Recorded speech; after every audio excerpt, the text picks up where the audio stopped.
하나님은 우리의 여호와 되시고 하나님이 되시는 줄로 믿습니다.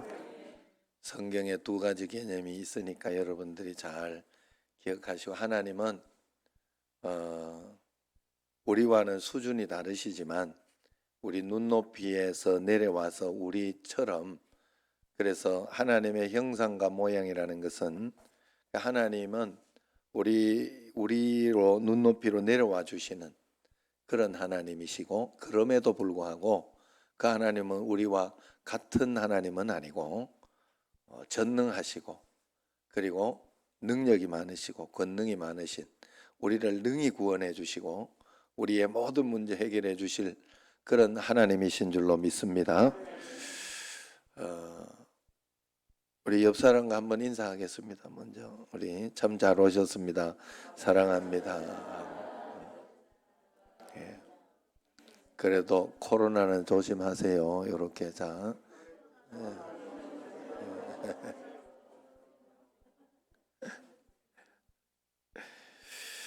어느 날 제가 우리 교회 선물로 크리스마스 이브 날 온 성탄이가 있어요. 저기 주일날은 내가 요 밖에 내놓는데, 제가 이렇게 매일 그 밥도 주고 음식도 갈아주고 그러면서 그 목양실 화장실에서 키워요. 그래서 제가 이렇게 보면 이쁘고 하니까 그냥 밥만 주는 게 아니라 요래 안아가지고 요래 해가지고 밥을 줄 때 이렇게 좀, 그래서 이렇게 주면서 이렇게 봤어요. 아이고 너는 참 사랑스럽다 이러면서 보는데, 이 눈이 이렇게 눈알이 이렇게 정상적이다가 여기만 하얗게 이렇게 돼 있더라고. 그걸 봤어요. 하얗게. 조금 이제 정상은 아니죠. 그냥 이쪽 눈하고 똑같이 이렇게 그래야 되는데 하얗게 뭐가 이렇게 있더라고. 태어나면서 그랬는지 어쨌는지는 모르겠는데 그걸 이제 제가 늦게 발견했어요. 그걸 보면서 그런 생각이 들었어요. 만약 이게 사람이라면 사람들끼리 이런 조금 다르고 그렇게 되면 그걸 보고 이상하게 보고 뭐 잘못됐나 이런 생각을 하고, 또 뭐 아이들 같으면 놀리고 서로 그렇게 하지 않았겠나. 그런데 내가 주인의 입장에서 그 토끼를 보니까 그 뭐 장애가 있고 좀 이렇게 그렇게 보이는 어떤 그런 것은 전혀 문제가 안 되더라 하는 거예요. 나는 주인이고 나는 사람이고 뭐 동물이고, 그리고 그저 뭐 크는데 문제 없고 또 이렇게 있는데 문제가 없으니까, 그게 질병이나 뭐 이런 것이 아니니까 문제가 안 되고, 그저 그래도 사랑스럽고 그래요. 혹시 궁금하시면 오늘 가서 한번 저기 가서 이래 눈을 보세요. 그러면 좀 달라요. 한쪽이 달라요. 그래서 그걸 이렇게 보면서 하나님도 나를 보실 때 이처럼 보시겠구나 하는 그런 생각이 들었어요. 사람끼리는 어떤 장애가 있거나 어떤 뭐 이렇게 보기가 이렇게 그렇거나 하면 잘생겼네 못생겼네 이러면서 따지고 그걸 가지고 뭐 싫어하고 이렇게 하지만, 하나님이 우리를 보실 때는 그저 사랑 하나 가지고 우리로 하여금 그래도 이쁘다 사랑스럽다 이런 것은 아무 문제가 되지 않는다, 그러지 않겠나 하는 마음이 들었어요.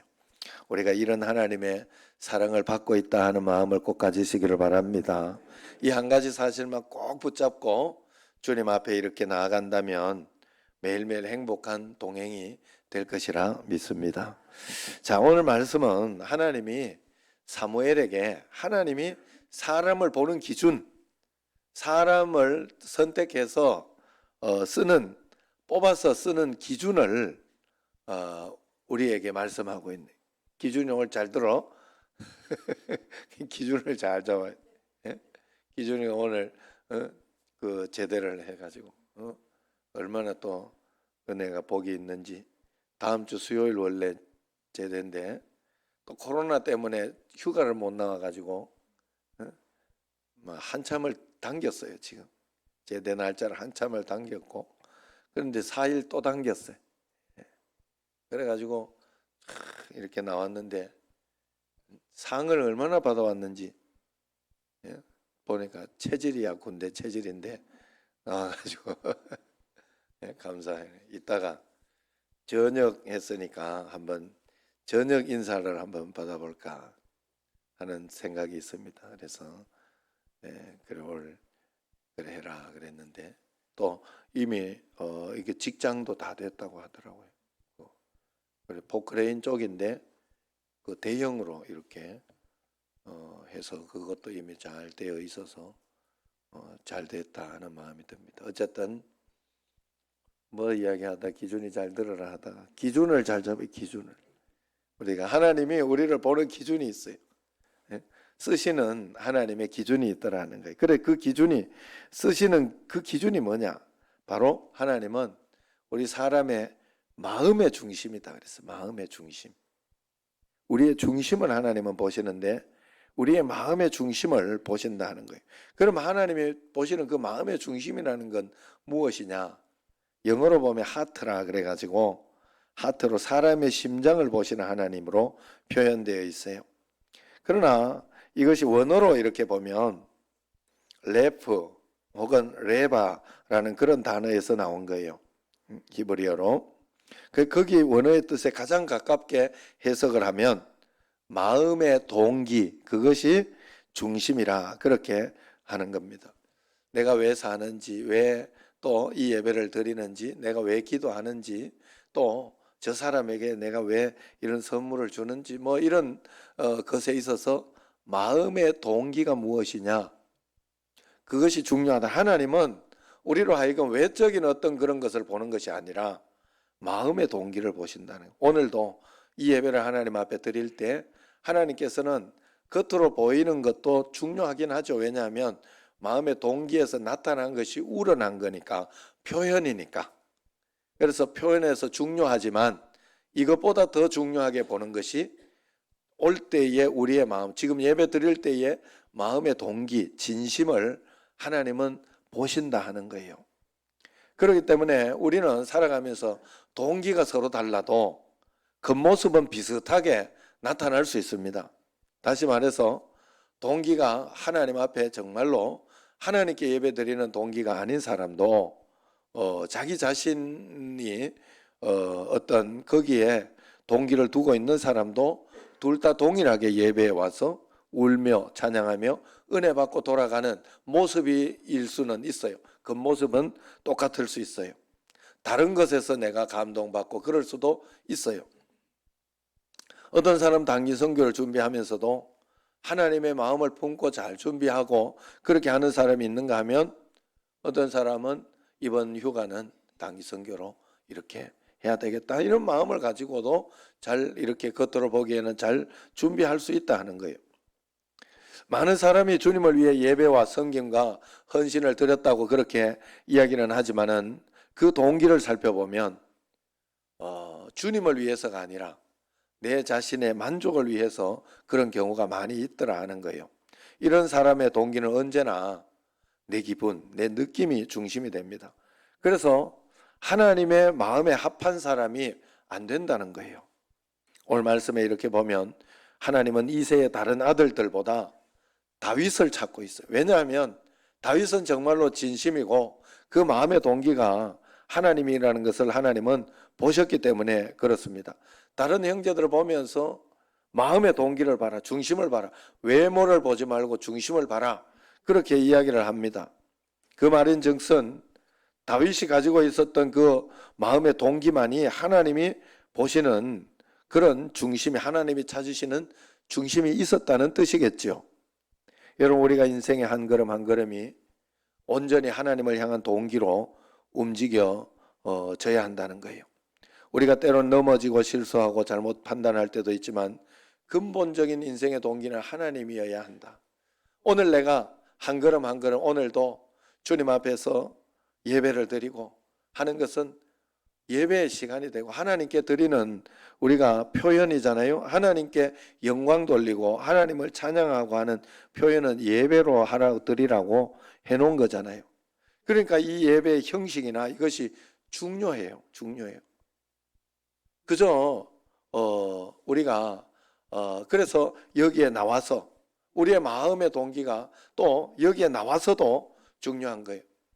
찬양을 했는데 찬양이 마음에 안 든다. 마음에 안 들면 안 돼요. 우리는 뭐 찬양대가 했는데 실수한 것 같다 이래가지고 찝찝하다 이러면 안 된다는 거예요. 예배는 하나님께, 내가 오늘 예배를 하나님께 드리고 하나님이 만족하게 하려고 온 거예요. 우리는 예배의 주체는 하나님이 받으시는 예배인데 내 기분이 어떻고 내가 어떤 느낌이고 이건 별 문제가 되지 않아요. 그건 아무 문제도 없어요. 오늘 이 예배를 하나님이 받으시고 계신가? 나의 예배를 내가 하나님께 오늘 1대1로 드리는 이 예배를 하나님이 받으시고 계실까 하는 게 중요해요. 그리고 오늘 나는 어떤 말씀을 내 마음속에 받았는가, 한 주일 동안 하나님 앞에 어떤 힘으로 내가 살아가야 할 것인가 하는 그 응답, 예배를 통하여 하나님께 영광 돌리고 내가 하나님의 음성을 듣고 말씀으로 살아갈 힘을 얻는 그것이 중요한 것이지, 오늘 예배가 어떻고 오늘 기분이 어떻고 느낌이 어떻고 이건 별로 중요하지 않더라 하는 거예요. 그래서 하나님을 항상 바라보며 그렇게 하나님 마음에 합한 자였다 하는 그 말은 착한 사람이었다 하는 뜻이 아니에요. 또 사람은 살면서 실수나 죄를 저지른 적이 없는 사람이다 하는 그런 뜻도 아닙니다. 사람은 언제나 그 사람이 얼마나 도덕적으로 착하냐 아니냐, 인생에 오점이 있느냐 없느냐 그것을 보지만은 하나님은 그런 것은 아무런 문제도 안 된다 하는 거예요. 그분은 우리에게 인생의 밤이 찾아올 때 인생의 마지막 숨을 내쉬는 순간 무엇을 붙잡고 있는지를 우리에게 묻고 있습니다. 동기가 온전한 사람은 하루를 마무리할 때, 인생의 막을 내릴 때 분명히 자기 자신에게 드러날 것입니다. 그 인생에는 오직 하나님 한 분만 계시다는 사실이 말이죠. 그러므로 하나님은 우리 마음의 그 중심이 무엇인가를 매일매일 계속해서 묻고 있다는 사실을 알아야 돼요. 사실 사람의 중심을 분별하기는 쉽지 않아요. 그러나 사무엘상 오늘 말씀의 16장 1절에 13절까지 말씀에 비춰보면 사람의 중심을 진단할 수 있는 한 가지 잣대를 발견할 수 있습니다. 그것은 뭔가 하면 나는 내 삶의 목적을 내가 빛나기 위해 살고 있는가 아니면 주님을 위해 살고 있는가. 다시 말해서 비록 내 자리가 초라한 자리일지라도 그것은 주님이 허락하신 것이기 때문에 충실히 그 삶을 살고 있는가 아니면 뭐 이 정도 오늘 하루의 삶은 그저 별거 아니라고 생각하고 적당히 대충 그렇게 살아가고 있는가, 그것을 살펴보면 안다 하는 거예요. 세상에는 언제나 자기 중심으로 자기의 삶을 풍요롭게 하기 위해서 쉬지 않고 일합니다. 그래서 열심히 스펙을 쌓고 외모를 가꾸죠. 다이어트를 하고 운동을 하고 성경을 해서라도 준수한 외모를 갖추기 위해 노력을 합니다. 오늘 사무엘 앞에서 왕으로 뽑혀보겠다고 열심히 자기 자신을 드러내는 이새의 7 아들과 같은 것이겠죠. 그러나 다윗은 어땠습니까? 자기도 혹시나 하는 그런 마음이 없었겠냐 하는 것입니다. 그러나 양을 칠 다른 사람이 없었기 때문에 그런 것에 연연하지 않고 그저 본인이 맡은 바를 열심히 충실히 하고 있었던 거예요. 그 앞에 들어 나가서 자기의 모습을 보이면서 내가 왕이 혹시 되지 않을까 하는 그런 마음을 가지고 있지 않아도 하나님은 찾아내어서 데리고 와서 왕으로 쓰셨던 거예요. 동기가 온전하고 순수하기 때문에 그것을 하나님은 보셨다 하는 거예요. 우리가 예수님을 믿는다고 주님을 섬긴다고 하는 이들도 다르지 않을 때가 많아요. 그저 예수님을 믿는다며 세계적인 무대에서 서서 멋지게 주님을 섬겨야 되겠다 하는 그런 생각에 사로잡혀서 언젠가 주님을 위해 큰 일을 행하겠노라 결단하면서 열심히 합니다. 그런데 하나님을 위해 살겠노라 하지만은 사실은 그것이 자기 자신을 드러내고 자기 자신을 나타내려고 하는 그런 것은 아닌가 살펴봐야 한다는 거예요. 저도 이렇게 노예나 어떤 그런 것이 있어서 그저 한 걸음 한 걸음 인도하는 가운데, 하나님 가운데 그저 따라가다가 보니까 이렇게 된 거지. 막 내가 억지로 이렇게 하려고 하고 임원하려고 하고 그렇게 하는 것은 아니다 하는 거예요. 그 동기가 어디 있는가 내 자신을 자꾸 살펴봅니다. 여러분, 우리가 하나님 앞에서 내 동기가 어디, 내가 진짜 나를 드러내려고 그러는 것인가, 내가 앞에서 한번 막 큰 소리 쳐보려고 그런 것인가, 동기를 잘 살펴봐야 돼요. 하나님 앞에서. 그러나 하나의 중심이 하나님 앞에 되어 있다면 언젠가 서게 될 큰 무대를 갈망하지 않습니다. 그저 지금 내가 살고 있는 삶의 현장 자체가 하나님께서 이미 나를 세우신 무대라는 걸 깨닫게 되는 거예요. 여러분, 매일매일 살아가는 삶이 하나님께서 여러분에게 세상 가운데 펼쳐놓은 무대예요. 그렇기 때문에 그 무대를 여러분들이 최선을 다하여 말씀 가운데에서 충실하게 살아내야 한다는 거예요. 그 누구도 주목하지 않고 조명도 비치지 않는 곳이라 할지라도 주님의 시선이 머무는 곳이라면 그것으로 만족하며 충실하게 음성을 들어가며 순종하며 살아내야 된다는 거예요. 다시 말해서 내가 위대한 삶을 살려고 하기보다가 하나님 앞에 바른 삶을 살아가려고 애를 쓰고 노력해야 된다 하는 거예요. 내가 외적인 성공보다 내적인 성공, 즉 매일매일 하나님의 뜻을 위한 삶을 살아가야 한다는 거예요. 그들은 성공하는 과정 가운데 주님이 그렇게 사는 사람은 주님이 작아지는 길을 선택하기보다 주님과 함께라면 실패라도 주님과 함께하는 길을 선택하며 간다는 것이죠. 그런 사람은 자기 일에 성공과 실패를 개의치 않습니다. 그저 하나님 앞에 하나님 따라가다가 조금 잘못되면 어때요? 그러면 다시 일어서면 되죠. 다시 일어서서 주님 손잡고 또 하나님이 인도하시는 길을 따라서 한 걸음 한 걸음 가려고 하면 되는 것 아니겠습니까? 그래서 다만 내가 신경 쓰는 건 이것이 하나님이 원하시는 일이었느냐 아니면 내가 원하는 일이었느냐, 이것이 내게 중요한 것이 아니겠느냐 하는 거죠. 여러분은 오늘 어떤 삶을 살고 있어요? 늘 자기 자신에게 꼭 물어봐야 할 줄로 믿습니다. 오늘 나는 언젠가 내가 서게 될 화려한 무대를 향해 달려가고 있는가, 아니면 주님이 오늘 내게 허락하신 그 하루의 삶을 감사하며 지금 여기에 무대를 내가 펼치고 있는지. 그렇다면 지금 내게 펼쳐놓은 그 무대가 어떤 아내에게 충실한 것, 남편에게 충실한 것, 또 자녀에게 충실한 것, 또 성도에게 충실한 것, 오늘도 이 무대를 여러분들이 충실하게 하기 위하여 하나님 앞에 오늘 예배 드리는 시간, 영광 돌리는 시간, 그럼 오늘 하루를 또 여러분들이 충실하게 보내요. 저녁 예배까지, 지금은 저녁 예배로 이렇게 있으니까 하루를 온전히 아침, 저녁 이렇게 해서 온전히 주님께 중간에 잘 쉬시고, 지금은 그런 상황이니까 5월달부터는 조금 바꿔볼까 기도하고 있습니다. 어쨌든 그래서 잘 실수하든지 잘하든지 어쨌든 여러분 한 가지 알아야 되는 것은 기도하고 결정한다는 거예요. 그렇게 한 걸음 한 걸음 나아가 본다는 겁니다. 그렇게 하루하루 정신 차리고 이렇게 그렇게 지내다 보면 1년이 지나 있고 어느 날 또 1년이 지나고 무엇을 위한 인생인지 아무 의미 없는 것 같이 보내는 그런 생각도 들기도 합니다. 그러나 하나님의 목적은 그런 인생 가운데에서도 오늘 하루를 통해 주님을 더 알아가기를 원하고 주님과 더 가까워지기를 원하고 주님과 더 동행하는 삶의 기쁨을 우리가 누리기를 원하시는 거예요. 동행하는 삶의 기쁨을 누리기를 원하신다네요. 늘 말씀드리지만 매일매일 하루하루는 하나님이 내게 허락하신 그런 삶이, 하나님이 내게 허락하신 삶이지 내가 살고 싶다고 살 수 있는 삶이 아니다는 거예요.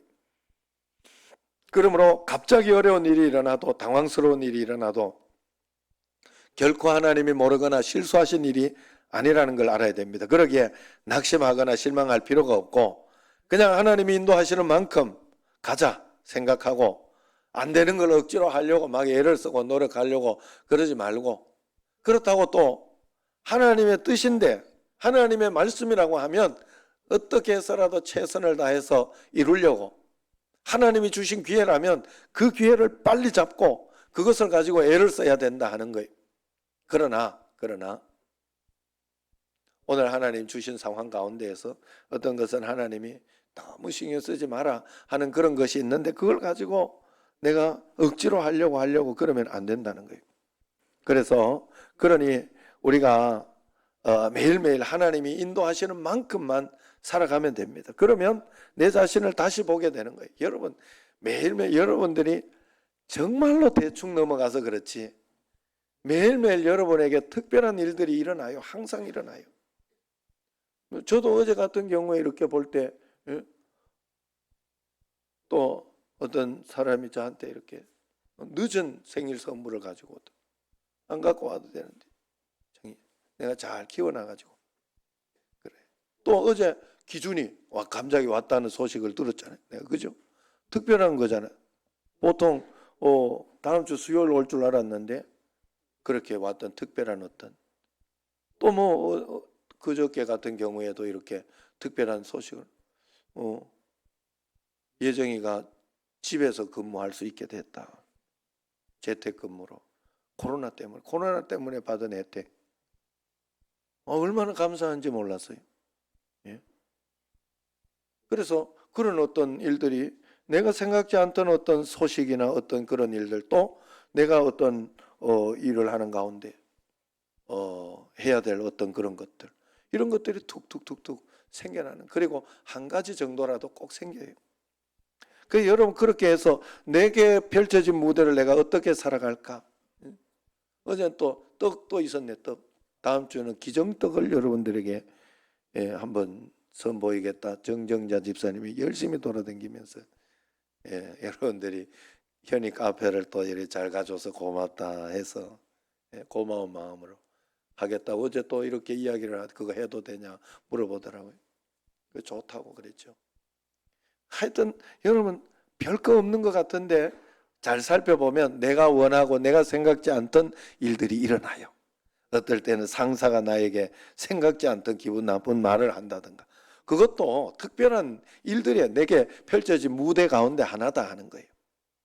그렇기 때문에 항상 그 마음으로 너무 실망할 것도 없고 너무 오버할 것도 없어요. 그저 주님이 어떻게 인도하실까, 또 그런 일이 일어났을 때는 또 특별한 것이 일어나 그때 주님 앞에 기도하며 주님 말씀대로 내가 어떻게 따라갈까 한 걸음 한 걸음 동행하며 가면 됩니다. 그래서 매 순간순간 내 삶의 동기를 살피는 그것만 필요한 거예요. 지금 나의 이 선택이 주님의 뜻을 위한 것인가, 아니면 나를 위한 것인가, 내 욕심 때문에 그런 것인가, 하나님 말씀에 순종하며 나가는 것인가, 그걸 살펴볼 수 있다 하는 거예요. 그러므로 지금 사업의 문제, 직장의 문제, 자녀들의 문제, 부모님들의 문제 다 가지고 있지만 그 동기가 주님을 위한 것인가 나를 위하신가 잘 살펴요. 어제 또 이런 일도 있었니?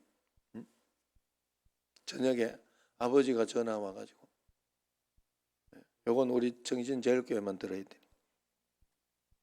저는 뜬금없이 10시쯤 왔나. 왜요? 그랬더니 뭔 일 있어요? 이랬더니 아니야. 그래. 보고 싶어 전화했지. 이러더라.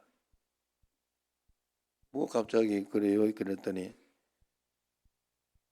보통 부모는 막내가 제일 사랑스럽다 이러더라고. 어이구, 굉장히 기분이 좋았어요. 내가 감동돼서. 그래서 그런 또 생각지 않던 일들, 이런 일들도 일어나요. 그 여러분, 우리가 하나님 앞에서 말씀 가운데에서 따라가려고 그죠? 그래서 그런 일에 또 감사하고 또 기뻐하고 또 기도하고 그러면서 하나님 앞에서 이렇게 살아가는 거예요. 여러분, 그러므로 우리가 다른 거 볼 필요 없습니다. 나에게 혹시 가식적인 태도나 그런 것이 있지 않은가 한번 살펴보고, 그것을 하나님 앞에 드릴 수 없으니 우리는 하나님 앞에 진실을 드려야 돼요. 윌로우 크릭 교회 빌 하이벨스 목사님이 쓴 책이 있습니다. 아무도 보는 이 없을 때 당신은 누구인가 하는 책입니다. 이 책의 제목을 저는 마음에 항상 담아두고 있어요. 밝은 조명 아래서 많은 사람들이 나를 바라보고 있을 때 그 모습은 내 진짜 모습이 아닙니다. 설교를 전하는 강단 위에서는 마치 모범 답안을 전하는 것과 같지요. 그러나 진짜 내 모습을 보는 사람은 집에 있는 자식들, 또 아내, 그 아내가 평가하고 나를 보는 모습이 진짜 모습이겠죠. 또 거기에서 조금 더 심화되어서 나아가 보면, 그래서 겉으로 밖에서는 이렇게 굉장히 신사적이고 사랑하고 좋은 그런 데 있는데 아내한테 가면 포근을 하고 자식에게 막 함부로 하고 그렇게 하는 사람들도 있어요. 또 겉으로 이게 남자만 이야기하면 안 돼. 예? 겉으로 보기에는 진짜 아름답고 사랑스럽고 밖에서는 참 잘하는데 남편한테만 가면 막 씩씩거리고 그러는 분들 우리 교회는 없어요. 예. 그래 그게 이제 동기, 진심이 무엇이냐 이것이 중요하다네. 그런데 또 그 모습조차도 더 깊이 들어가 보면 또 그것도 다가 아닐 수 있어요. 나 혼자 컴퓨터 앞에 있을 때, 나 혼자 TV 앞에 있을 때, 나 혼자 사무실에 있을 때, 나 혼자 다닐 때 그 모습이 하나님 앞에 진실해야 된다는 거예요. 아무도 보지 않을 때 내가 바르게 살고 있다면 그 사람은 보고 있을 때는 아무 문제 없어요. 그러므로 우리는 언제나 하나님 앞에 정직해야 합니다. 아무도 보지 않는 곳이라는 것은 아무도 보지 않는 곳이 아니라 내가 하나님 앞에 서 있는 곳이라는 뜻이에요. 하나님 앞에 내가 내 자신을 드러내고 있는 곳이다. 하나님은 다 보고 계시기 때문에 우리가 그때 가장 정직해야 됩니다. 그때 나 자신을 속이면 하나님을 속이는 것이 됩니다. 그러므로 하나님 앞에 우리는 서 있을 때 철저하게 정직하게 살아야 돼요. 그래서 성경에서는 예수님의 위선적인 그런 태도를 굉장히 싫어해요. 위선적인 서기관 바리새인들을 향해 던지는 그 추상 같은 책망을 한번 들어보세요. 화 있을진저 외식하는 서기관들과 바리새인들이요 회칠한 무덤 같으니 겉으로는 아름답게 보이나 그 안에는 죽은 사람의 뼈와 모든 더러운 것이 가득한 것 같도다. 이와 같이 너희도 겉으로는 사람에게 옳게 보이지만 안으로는 외식과 불법이 가득하도다 그랬어요. 겉으로 보이기 위해 하는 것을 그렇게 하나님은 예수님은 책망하셨어요. 이걸 가지고 예수님이 성경에서 사람들에게 용서받지 못하는 죄라고 이야기하는 것 중에 하나가 뭔가 하면 마음의 동기가 나쁘면서 고의로 이렇게 뭘 하는 사람을 굉장히 하나님은 죄질이 나쁘게 봐요. 그것들은 아닌 척하면서 뒤에서 고의로 막 나쁘게 욕하고 다른 사람 고의로 막 저 사람 넘어뜨리려고 하고 이런 것을 하나님이 싫어합니다. 굉장히 싫어합니다. 우리는 하나님의 방법대로 살아야 돼요. 하나님의 방식대로. 하나님은 안 보고 계신 것 같지만 다 보고 있어요. 그래서 우리 마음속에 고의가 있는지, 그래서 제가 그 훈련을 그렇게 했다고 하잖아요. 정말 내 마음속에 미운 마음이 들면 그 사람에게 내가 직접 가서 일부러 가서 인사를 했어요. 그 부목사 때 다 훈련했어요. 예. 그래서 제가 미워하거나 막 그런 마음이 없어요. 그저 하나님 앞에 좀 그런 마음이 들면 용서해버리고 그리고 기도합니다. 기도하고 그냥 말죠. 계속 기도하고. 그러니까 그게 제 마음속에 이미 훈련되어 있기 때문에 괜찮은 거예요. 그러나 이 마음의 동기를 잘 살펴봐야 돼요. 미워가지고 내가 한번 이러고 이렇게 간다면 그건 마음의 동기가 잘못된 거예요. 그러면 차라리 가서 한 번 더 인사하고 하나님 나 정말 미흡기는 한데 말씀이 사랑하라 하니까 내가 인사합니다.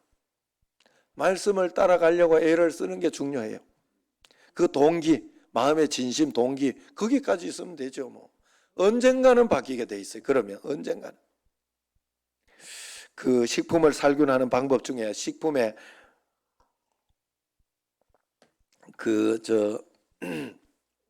균이 들어가 있으면 안 되잖아요. 그래서 그 저온 살균이라는 그런 방법이 있다고 그래요. 그런데 이것을 저온 간헐 살균이라고 원래 이름이라고 합니다. 왜 이렇게 부르는가 하면 균을 죽이기 위해서 고열을 싹 가하면 대부분의 세균은 죽는데 열을 가해도 안 죽는 게 있다고. 그건 뭔가 하면 균이 이제 포자를 형성해 가지고 그 안에 숨어 있는 균들이 포자를 형성하고 있으면 열이 뜨겁게 되어도 안 죽는다 그래요. 그러면 그걸 죽이기 위해서 이렇게 하루 동안 다시 상온으로 싹 올려놓는데, 그러면 이게 본능적으로 이 균들이 번식을 하려고 싹 나온다고 그래요. 그럼 또 다시 열을 싹 가해서 죽이고 또 그래도 안 죽는 놈이다. 그래가지고 그걸 다시 또 상온으로 올려서 또 갑자기 또 열을 가해서 이렇게 죽여내는, 그렇게 다 죽인다고 그래요. 우리가 신앙적으로도 이것이 굉장히 중요하다 하는 생각이 듭니다. 포자를 형성해서 그 안에 숨어있는 은밀한 동기들, 죄들이 우리에게 있어요. 그 은밀한 행실, 그것을 정직하게 하나하나 끄집어내어 하나님 앞에 가지고 나가서 그 문제를 내어놓고 기도해야 합니다. 그러면 예수님의 십자가가 다 살균해 주는 거예요. 다 살균해 주는 거예요. 그래서 우리가 하나님 앞에 매주일 예배드리고 기도하고 말씀 묵상하는 시간은 우리의 은밀한 죄들, 이런 것들을 다 깨트려내고 살균하는 그런 시간입니다. 전 간을 살균의 시간인 줄로 믿으시기 바랍니다. 그때 내 안에 자리 잡고 있던 사람을 의식하고 사람의 눈에 보이는 부분에만 신경 쓰는 위선을 살균하는 시간이 돼야 되고, 하나님께 깊이 드리는, 그래서 사람이 신경 쓸 일이 있고 그런 일이 있을 때 막 속상하고 순간적으로 나와요. 우리가 인간적으로 자유의지가 있기 때문에 어쩔 수 없어요, 그건. 그러나 그럴 때 하나님, 내가 하나님께 예배드리는데 이건 내가 신경 쓸 일이 아니라 뭐 저 사람이 신경 쓸 일이에요. 그 사람이 신경 쓸 일이고, 그렇게 이렇게 소리 내거나 뭐 실수하거나 이런 분들이 신경 쓸 일이지, 그걸 가지고 내가 신경을 써서 뭐 기분 나쁘다, 왜 내가 기분 하나님이 기분 나쁘다 이래야 되지, 그죠? 다른 여기 오늘 지금 여기 이렇게 있다가 핸드폰 막 울린다고 생각을 해보세요. 잠깐 울리고 끄는 건 괜찮지만 또 막 계속 울린다 생각하면 예배 다 망쳤네 이러고, 내가 그건 하나님이 이야기할 일이지 내가 이야기할 일은 아니에요. 그죠? 그러니까 이 동기가 바르게 세워. 그래서 어려운 일들이나 어떤 그런 일이 있을 때 내 동기가 바르게 세워지도록 하나님이 만드는 시간이에요. 우리가 언제나 그래서 하나님 앞에, 그 하나님 앞에 우리는 꺼내지 못할 이야기가 없고 하나님 앞에 부끄러워서 하지 못할 말이 없습니다. 다 드러내놔야 돼요. 그래야 하나님 앞에 우리가 복을 받을 수 있어요. 갓 태어난 아이가 부끄럽다고 쉬하는 거, 똥 싸는 거 이런 걸 가리면 되겠습니까? 큰일 난 거죠. 마음껏 싸고 마음껏 내보여 줘야 하지요. 그래야 건강이 점검되잖아요. 응? 우리 집에 또 똥 싸는 거 이야기하니까 우리한테는 사진을 전체적으로 더러우니까 안 보내더라고. 근데 아내한테는 보내주더라고. 그것까지 좋아하니까. 아이고 이쁘다 이러니까. 똥이 뭐 이쁘겠나마는. 그래 어쨌든 하나님 앞에 우리가 그런 마음으로 다 드러내. 주님 앞에. 하나님, 내가 요거는 지금 저놈은 내가 정말 용서하기 싫다고. 하나님, 그런데 말씀은 사랑하라고 하네요. 어떻게 해야 됩니까? 고민하고 그저 하나님께 드러내면 됩니다. 언젠가는 됩니다. 언젠가는. 그래서 우리가 하나님 앞에서 진실하게 내어놔야 돼요. 페이지 저치의 그 신재호 목사님의 글이에요. 이분이 글을 참 잘 쓰시더라고요. 제가 감동이 돼서 한번 여러분 읽어드리려고 해요. 소리에 마음이 담기면 말이 됩니다. 소리일 때는 말이 아니라는 거예요. 마음이 담겨서 표현이 되면 그게 이제 말이 된다는 거예요. 막 잠이 들려고 할 때 귀 옆에서 모기 소리가 들리면 정말 듣기 싫어도 상처가 되지는 않습니다. 마음이 안 담긴 소리, 단순한 소리이기 때문입니다. 기도하는 것도 마찬가지입니다. 화려한 언변의 기도여도 마음이 없으면 소리일 뿐입니다. 하지만 마음이 담겨 있다면 그 어떤 소리도 기도가 됩니다. 울음소리도, 외치는 소리도, 원통해하는 소리도 기도가 되고, 피아노 소리도, 드럼 소리도, 노래 소리도 마음이 담기면 다 기도가 됩니다. 소리에 하나님을 찾고 하나님만 사랑하고 하나님을 의지하고 하나님께 감사하는 마음이 담겨 있다면 하나님께 가장 잘 들리는 기도가 됩니다. 그러므로 마음을 담은 소리를 내도록 해야 합니다. 왜냐하면 진심이 담긴 그 소리를 신호로 하나님은 일하기 시작하기 때문입니다.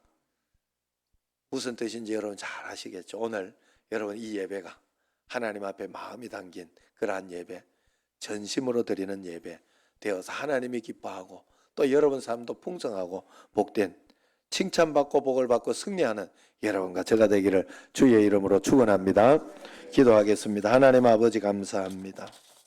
저희들이 마음이 담긴 진심과 중심이 담긴 예배를 주님 앞에 꼭 드리게 하여 주옵소서. 오늘도 하나님 앞에 온전히 서사오니 저희들의 마음과 정성을 기쁘게 받으시고 큰 응답과 영광으로 나타나게 하옵소서. 예수님 이름으로 기도드리옵나이다. 아멘.